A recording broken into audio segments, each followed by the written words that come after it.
Segregation is when someone sets apart people or things from others or from the main group.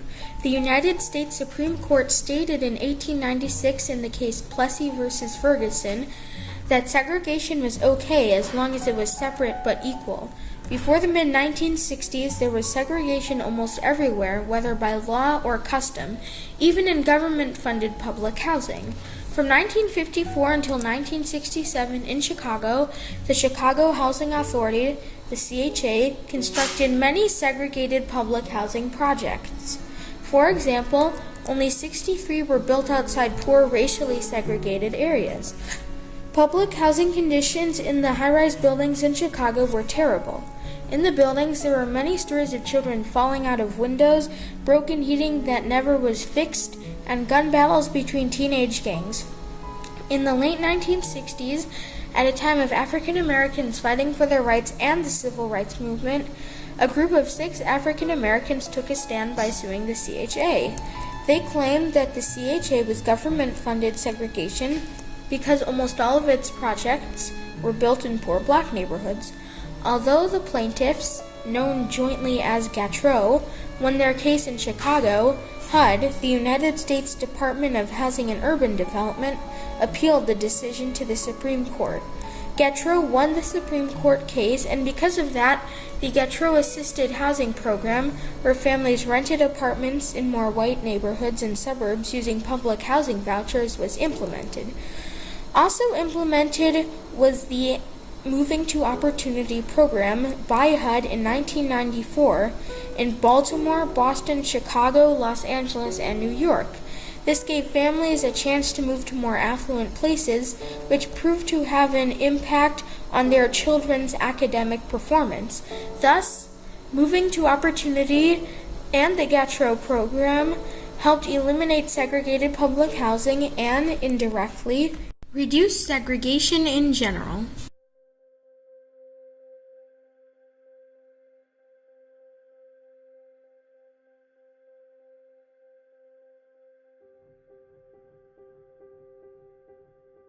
The history of high-rise public housing in Chicago's ghetto and the problems it has created began between 1957 and 1961.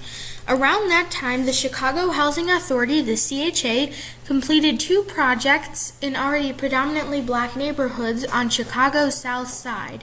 Together, the Stateway Gardens and the Robert Taylor Homes, and with a later addition to the Robert Taylor Homes, numbered 24 high-rise buildings and 3,340 apartments.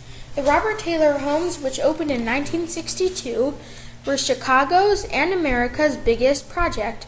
28 16-story buildings laid out in a narrow 2-mile strip, housing more than 25,000 people. In the mid-1960s, civil rights activists in Chicago began charting the pervasive pattern of segregation in the CHA's selection of public housing sites. The Gautreaux case was the nation's first public housing desegregation lawsuit. As a result of the stand by the plaintiffs of Gautreaux, the CHA eventually changed the way they built public housing in Chicago. In the summer of 1966, hundreds joined in marches and rallies led by Martin Luther King Jr. By August, the Chicago Freedom Movement ceased its demonstrations on the promise that city government and civic groups would work together toward opening up housing. The same year, Dorothy Gautreaux, a community organizer and activist who had lived in Altgeld Gardens, a public housing project, since 1953, and 5 other residents, under the guidance of ACLU lawyers, sued in federal court, hoping to end the unstated segregation of the CHA. When Alexander Polikoff and his ACLU team sued the CHA on behalf of Dorothy Gautreaux in August of 1966, they also filed a separate lawsuit against HUD, charging that HUD shared responsibility for public housing discrimination in Chicago. Decisions were at the district, appellate, and the U.S. Supreme Court, and all of these courts ruled in favor of the plaintiffs, and all found both the CHA and HUD guilty of discrimination. The remedy suggested by Polikoff and others was for the CHA to build public housing on sites scattered throughout the city, on sites located in predominantly white neighborhoods, so that over time, the numerical imbalance would be changed, Polikoff said. The CHA resisted the court's order so steadily that Polikoff repeatedly pleaded to the court to take it away from them and get someone else to do the job. That plea was finally granted in 1987 when federal judge Marvin Aspen decided to take away control from the CHA and appointed a private receiver, the Habitat Company, to take over the agency's role in supplying the scattered site housing required by the Gautreaux decision. Gautreaux charged that since 1950, almost all of the sites selected by the CHA for family public housing projects had been in black neighborhoods, and that the housing agency had deliberately chosen sites for such projects, which would avoid the placement of Negro families in white neighborhoods.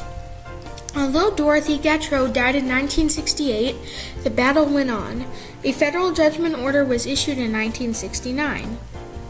It prohibited the CHA from constructing new public housing in areas of the city that were predominantly African American unless they built as many in racially diverse areas. The CHA could no longer build high-rises for families. It could no longer build dense concentrations of public housing in any neighborhood. As a result of the Gautreaux case, many new programs were implemented, such as the Moving to Opportunity Program, the Gautreaux Assisted Housing Program, and Scattered Site Public Housing. Scattered Site Public Housing is where public housing was built on a small scale and dispersed in neighborhoods throughout the city, indistinguishable from surrounding buildings. From 1987 to 2010, the Habitat Company constructed or rehabbed nearly 2,000 scattered site public housing units in more than 57 Chicago communities. The Gautreaux Assisted Housing Program was the nation's first major housing mobility program, helping families to move from poor, segregated neighborhoods to racially and economically diverse neighborhoods.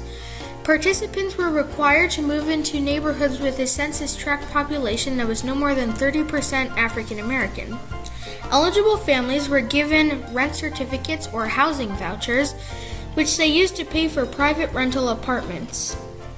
From 1976 to 1998, more than 25,000 people moved to more than 100 communities throughout the Chicago metro area, half to the integrated suburbs and half to integrated city neighborhoods, which proved to have a better academic performance for the children of people who moved. In 1994, inspired by the success of the Gautreaux Assisted Housing Program, the U.S. Congress created the Moving to Opportunity Demonstration Program in 5 states. Without the stand that the plaintiffs of Gautreaux took, people who were in public housing would not have had the chance to move to non-minority, non-low-income neighborhoods, and would not have had increased educational opportunities, which provides the opportunity for longer-term self-sufficiency.